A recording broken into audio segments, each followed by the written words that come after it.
बिस्मिल्लाहिर्रहमानिर्रहीम। क़ाल रब्बि इश्रह ली सदरी वयस्सिर ली अमरी वहलुल उक़दतम मिन लिसानी यफ़क़हू क़ौली रब्बि ज़िदनी इल्मा रब्बि यस्सिर वला तुअस्सिर वतम्मिम बिल खैर आमीन या रब्बल आलमीन। बिस्मिल्लाहिर्रहमानिर्रहीम। बेटा हमने आज स्टार्ट करना है सेकेंड ईयर केमिस्ट्री का चैप्टर नंबर 2 और आपके चैप्टर का नाम है इलेक्ट्रो केमिस्ट्री।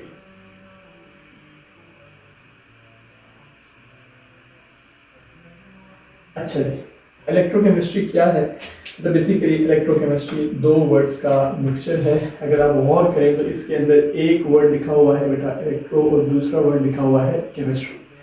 अच्छा, इलेक्ट्रो का मतलब होता है बेटा, ये वर्ड जो है डील करता है इलेक्ट्रिक करंट के साथ, यानी कि इसमें आपने करंट के बारे में डिस्कशन करनी है। और इलेक्ट्रिक जो केमिस्ट्री दूसरा वर्ड है बेटा, केमिस्ट्री का मतलब यहाँ पर डेफिनेटली क्या होगा, केमिकल रिएक्शंस के मुतालिक यहाँ पर बात हो। इसका मतलब इलेक्ट्रोकेमिस्ट्री के अंदर आप इलेक्ट्रिक करंट और केमिकल रिएक्शंस के बारे में डिस्कस करेंगे। अच्छा, अगर आप प्रॉपर इलेक्ट्रोकेमिस्ट्री को डिफाइन करें तो इलेक्ट्रोकेमिस्ट्री की जो प्रॉपर डेफिनेशन है वो आपके पास क्या है? The electrochemistry is actually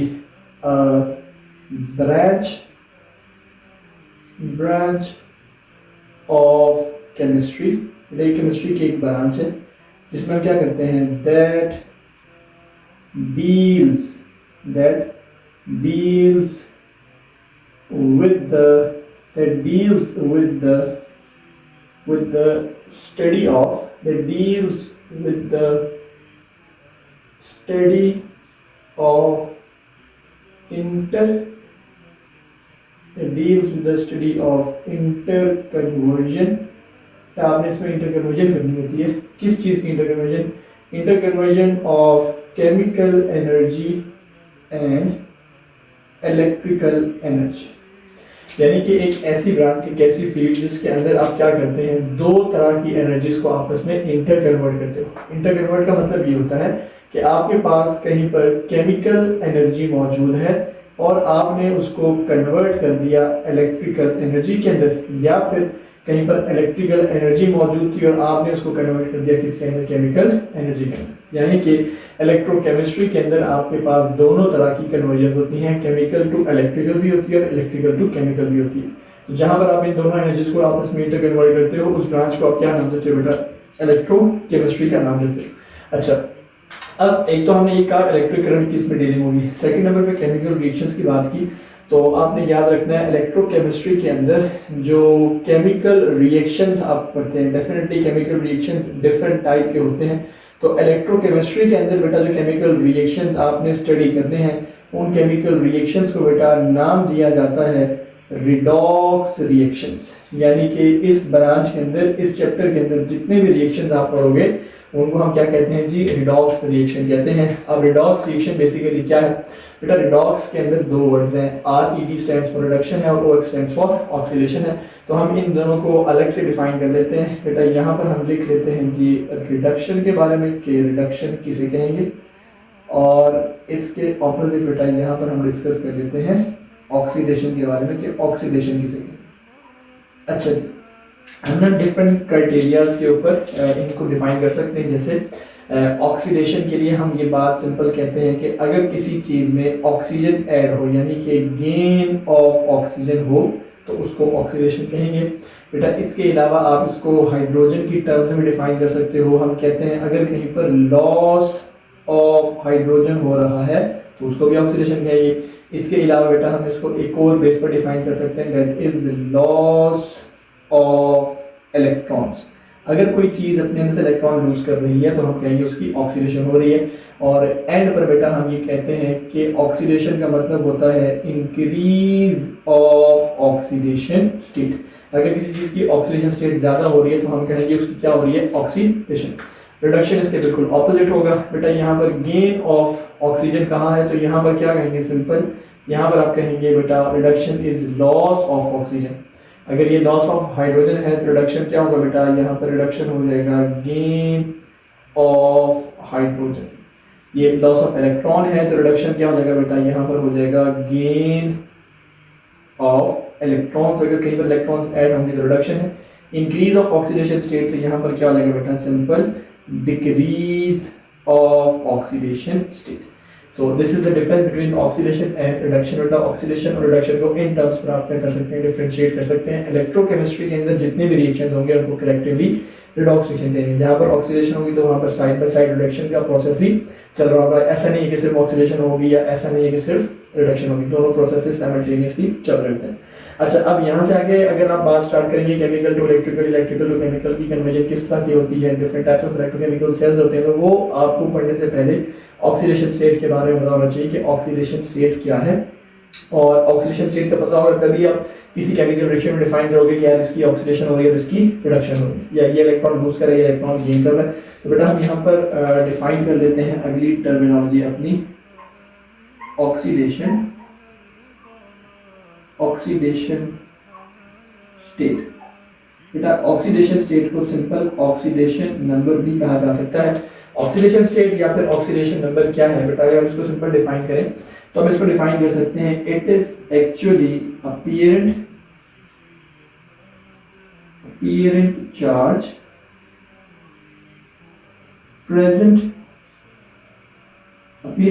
present on any atom. बेटा किसी भी एटम के ऊपर जो अपीरेंट चार्ज आपको नजर आ रहा होता है उसकी क्या हो रही होती है, ऑक्सीडेशन स्टेट। अगर किसी केमिकल रिएक्शन में कोई एटम अपने चार्ज को इंक्रीज करता है तो आप कहेंगे उसकी ऑक्सीडेशन है। अगर वो चार्ज को डिक्रीज करता है तो हम क्या कहेंगे, उसकी वो रिडक्शन है। कहीं पर चार्ज कम ज्यादा हो तो आप उसको डिफाइन कर सकते हो। जैसे लेट्स सपोज हम कहते हैं कि एक केमिकल रिएक्शन है, हमारे पास ये है जी Zn, मेटेलिक फॉर्म में है जी, सॉलिड फॉर्म में, और ये रिएक्ट कर रहा है लेट्स सपोज कॉपर सल्फेट के एक्वस सॉल्यूशन के साथ। तो यहाँ से आपके पास बन रहा है ZnSO4 प्लस आपके पास क्या बन गया, कॉपर मेटेलिक फॉर्म बन गया। अच्छा, अब अगर आप गौर करें तो बेटा यहाँ पर जिंक की ऑक्सीडेशन स्टेट 0 है और सल्फेट पर चार्ज -2 होता है, कॉपर पर चार्ज आ जाएगा +2, सल्फेट पर -2, जिंक पर आ जाएगा +2 और कॉपर का चार्ज यहाँ पर क्या है, 0। अगर आप गौर करें तो इस रिएक्शन में बेटा जिंक ने अपना चार्ज 0 से कन्वर्ट करके क्या कर दिया, +2। इसका मतलब यहाँ पर 0 से +2 हुआ है, यानी कि ऑक्सीडेशन स्टेट इंक्रीज हुई है। और अगर आप यहाँ पर देखें तो इस केमिकल रिएक्शन के अंदर कॉपर का चार्ज +2 से कन्वर्ट होकर कहाँ पर गया बेटा, 0 के अंदर। यहाँ पर +2 से कन्वर्जन हो रही है 0 में, इसका मतलब यहाँ पर ऑक्सीडेशन स्टेट क्या हुई है, डिक्रीज हुई है। तो जहाँ पर बेटा चार्ज इंक्रीज हुआ है आप कहोगे कि वहाँ पर क्या हुई है, ऑक्सीडेशन हुई है, और जहाँ पर चार्ज कम हुआ है वहाँ पर क्या हुई है, आपके पास रिडक्शन। तो इस तरह से आप डिफाइन करते हो कि यहाँ पर ऑक्सीडेशन और यहाँ पर रिडक्शन। अब क्वेश्चन ये कि सर कैसे पता लगेगा कि Zn पे चार्ज 0 रखना है, कॉपर पे +2 रखना है, यहाँ पर कॉपर का आपने 0 रखा। तो बेटा इसको फाइंड करने के लिए अपने अगले टॉपिक की तरफ चलते हैं। आपका टॉपिक है जी rules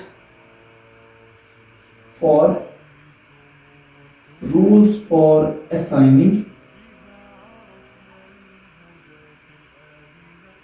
oxidation states.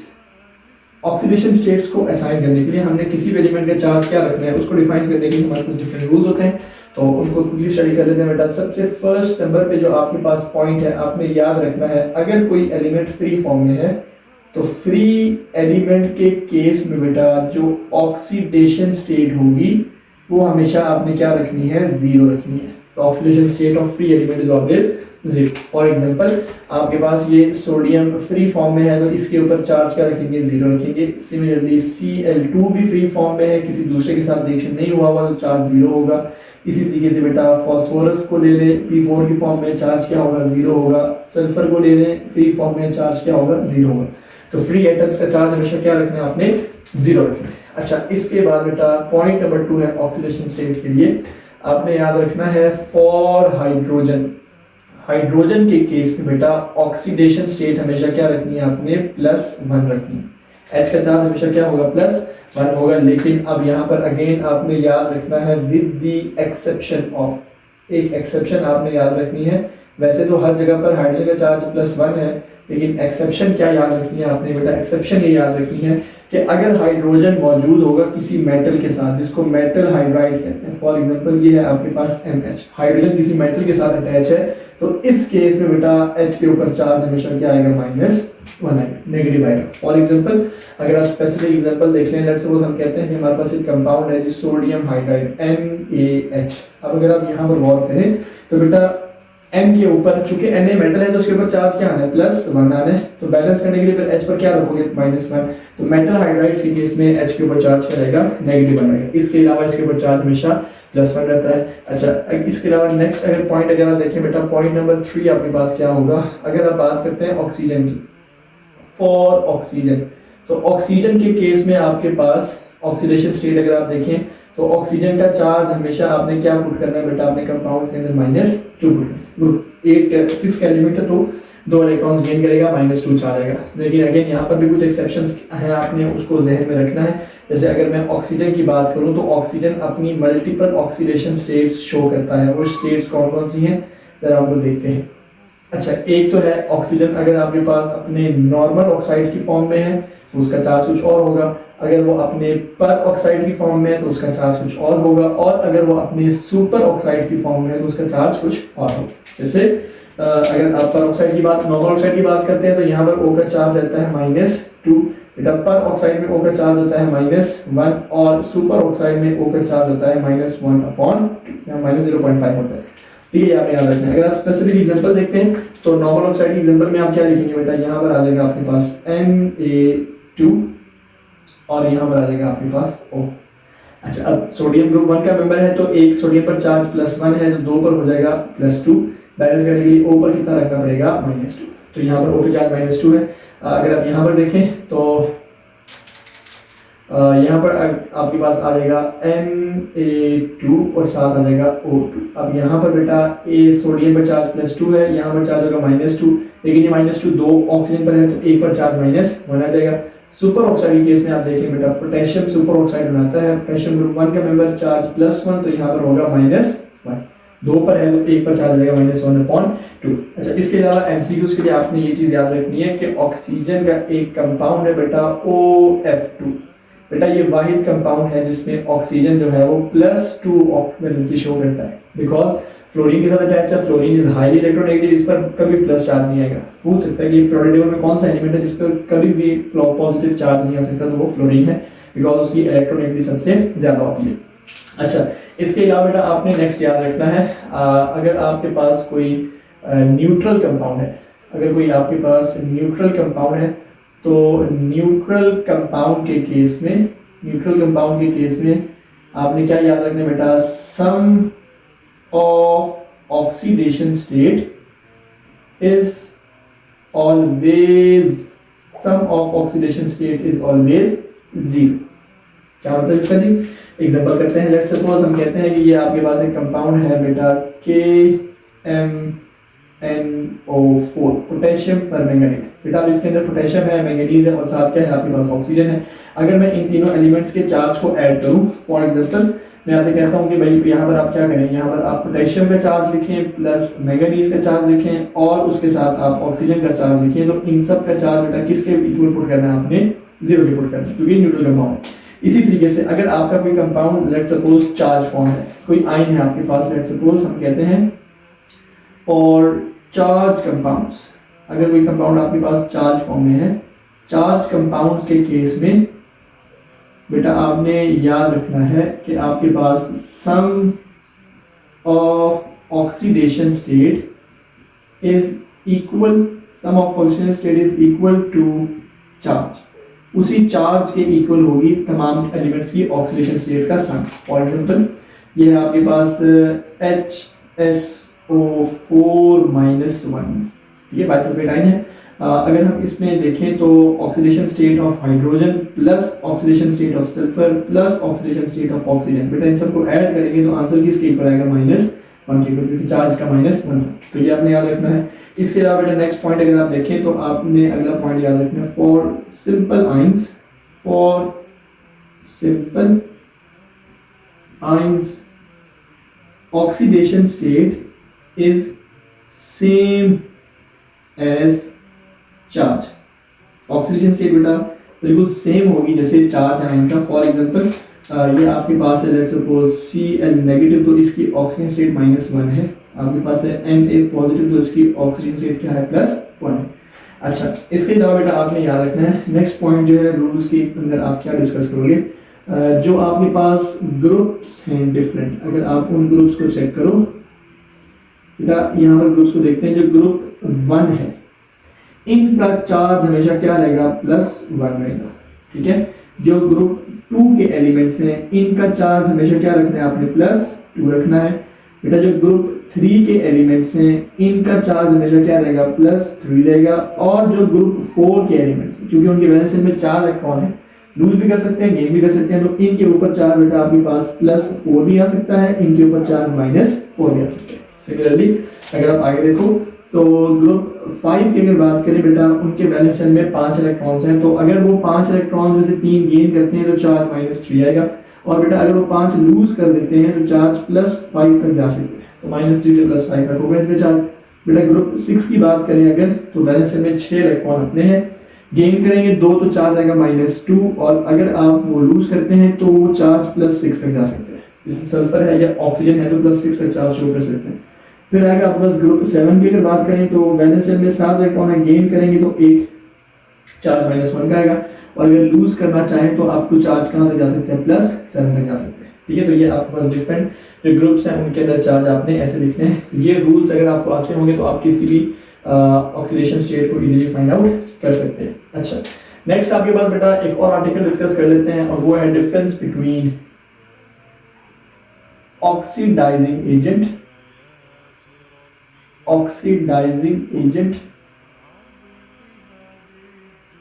and reducing agent।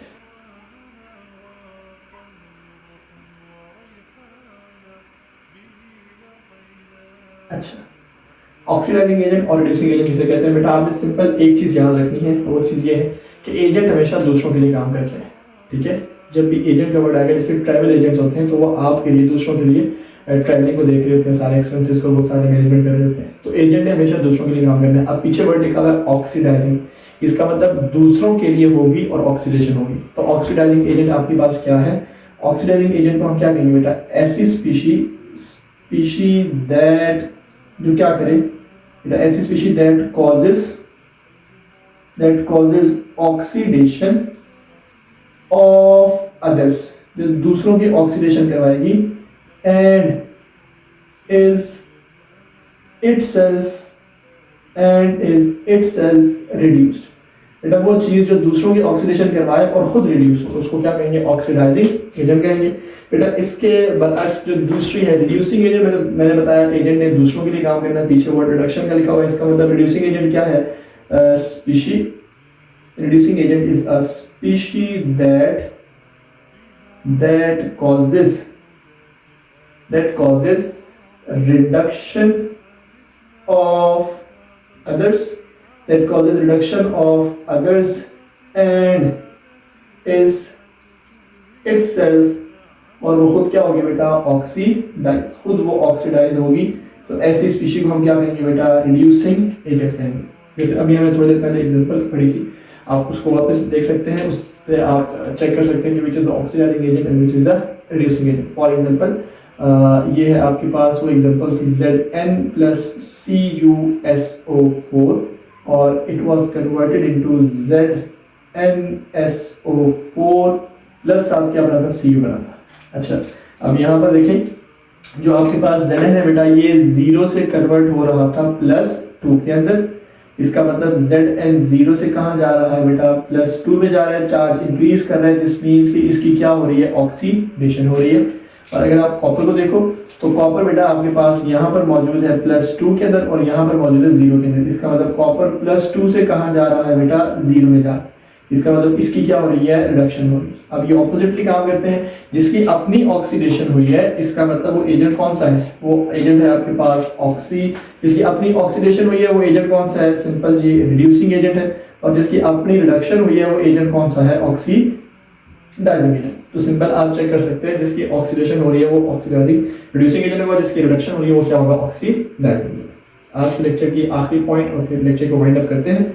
अगर आपको किसी भी एलिमेंट का चार्ज फाइंड करना हो, ऑक्सीडेशन फाइंड करनी हो, तो आप कैसे फाइंड करेंगे, जैसे ये रूल्स एक जो आपने पढ़े इनको इंप्लीमेंट करना देखते हैं। लेट्स सपोज आपके पास ये कंपाउंड है जी पाइनेबल की Cr2O7-2। वहां से कहता है find the oxidation state of underlying element. Chromium की ऑक्सीडेशन स्टेट आपने फाइंड करनी है जी। कैसे फाइंड करेंगे, आपने रूल्स याद रखने हैं, हमने अभी पढ़ा है रूल। अगर आपके पास कोई आयनिक कंपाउंड है, चार्ज कंपाउंड है, तो तमाम एलिमेंट्स का सम चार्ज के इक्वल होगा। अच्छा, अब क्रोमियम का चार्ज फाइंड करना है तो उसको x लिख लें, चूंकि 2 क्रोमियम है तो 2x लिख लें, प्लस दूसरा एलिमेंट ऑक्सीजन है, बेटा हमने पढ़ा एक O का चार्ज -2 होता है, टोटल 7 है तो 7 के साथ क्या करेंगे मल्टीप्लाई, और ऐड करके टोटल चार्ज -2 है तो उसके इक्वल पुट कर दें। अब यहाँ पर क्या हो जाएगा बेटा, आपके पास 2x हो जाएगा, 7 2 -14 और ये इक्वल हो जाएगा -2 के, ये -14 यहाँ पर आके +14, तो ये क्या हो जाएगा 2x इज इक्वल्स टू -2 + 14 करूंगा तो आंसर आ जाएगा +12। 2 आगे यहाँ पे डिवाइड हो जाएगा तो x किसके इक्वल आ जाएगा 12 + 12 डिवाइडेड बाय 2, सॉल्व करेंगे 2 1 जार 2 6 जार, तो क्रोमियम का चार्ज कितना आ जाएगा आपके पास +6 आ जाएगा। तो इस तरीके से आप किसी भी एलिमेंट की ऑक्सीडेशन स्टेट को या उसके चार्ज को इजीली फाइंड आउट कर सकते हैं कि आपके पास ऑक्सीडेशन उसका चार्ज क्या है। नेक्स्ट टॉपिक इंशाल्लाह अज़्ज़ा वजल हमारा होगा बैलेंसिंग ऑफ इक्वेशंस। तो उम्मीद है कि आपको ये पॉइंट समझ आए होंगे। अल्लाह ताला हम सब के लिए आसानियां फरमाए। वमा अलैना इल्लल बलागुल मुबीन।